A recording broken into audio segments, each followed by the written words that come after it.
जय माँ जगदम्बा दोस्तों, उम्मीद है आप सब स्वस्थ और प्रसन्न होंगे। मैं आज आपको कामदा एकादशी की व्रत कथा सुना रही हूँ। इस व्रत कथा को सुनने मात्र से ही 1000 अश्वमेध यज्ञ के बराबर फल प्राप्त होता है।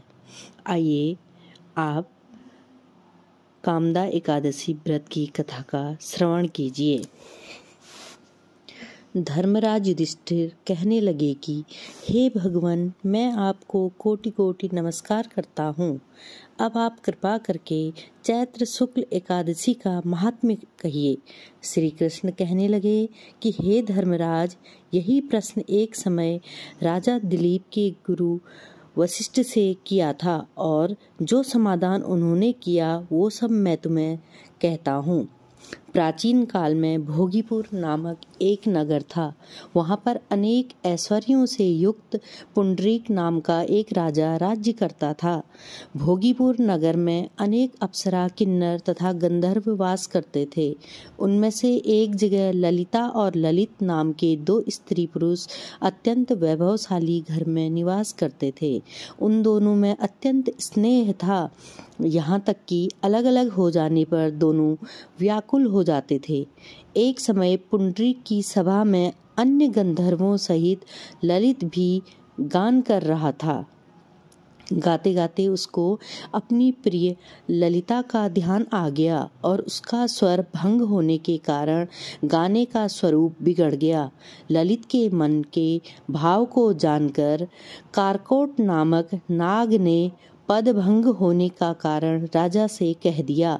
तब पुंडरीक ने क्रोध पूर्वक कहा कि तू मेरे सामने गाता हुआ अपनी स्त्री का स्मरण कर रहा है, अतः तू कच्चा मांस और मनुष्यों को खाने वाला राक्षस बनकर अपने किए कर्म का फल भोग। पुंडरीक के श्राप से ललित उसी क्षण महाकाय विशाल राक्षस हो गया।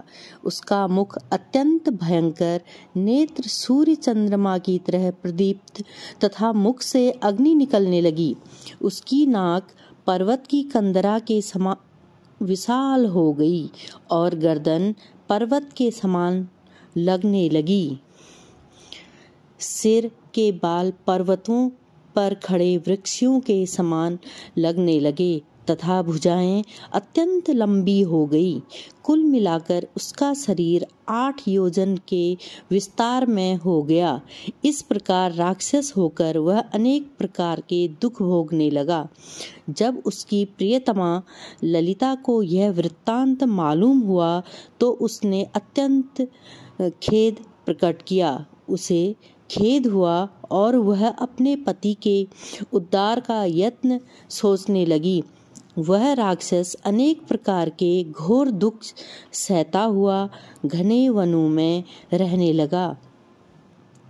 उसकी स्त्री उसके पीछे पीछे जाती और विलाप करती रहती।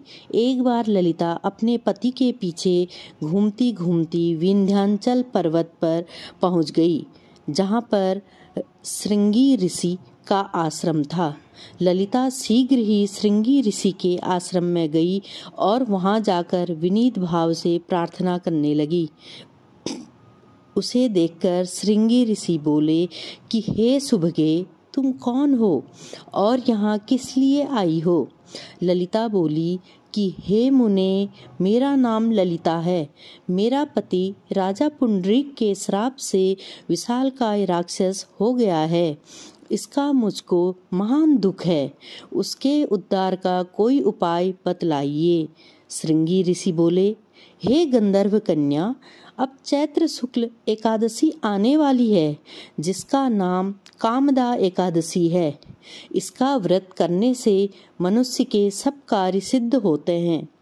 यदि तू कामदा एकादशी का व्रत कर उसके पुण्य का फल अपने पति को दे तो वह शीघ्र ही राक्षस योनि से मुक्त हो जाएगा और राजा का श्राप भी अवश्यमेव शांत हो जाएगा। मुनि के ऐसे वचन सुनकर ललिता ने चैत्र शुक्ल एकादशी आने पर उसका व्रत किया और द्वादशी को ब्राह्मणों के सामने अपने व्रत का फल अपने पति को देती हुई भगवान से इस प्रकार प्रार्थना करने लगी, हे प्रभु, मैंने जो यह व्रत किया है इसका फल मेरे पतिदेव को प्राप्त हो जाए, जिससे वह राक्षस योनि से मुक्त हो जाए। एकादशी का फल देते ही उसका पति राक्षस योनि से मुक्त होकर अपने पुराने स्वरूप को प्राप्त हुआ। फिर अनेक सुंदर वस्त्राभूषणों से युक्त होकर ललिता के साथ विहार करने लगा। उसके पश्चात वे दोनों विमान में बैठकर स्वर्गलोक को चले गए। वशिष्ठ मुनि कहने लगे कि हे राजन, इस व्रत को विधि पूर्वक करने से समस्त पाप नाश हो जाते हैं तथा राक्षस आदि की योनि भी छूट जाती है। संसार में इसके बराबर कोई और दूसरा व्रत नहीं है। इसकी कथा पढ़ने या सुनने से वाजपेयी यज्ञ का फल प्राप्त होता है। ओम नमो भगवते वासुदेवाय नमः। ओम लक्ष्मी नारायणाय नमो नमः।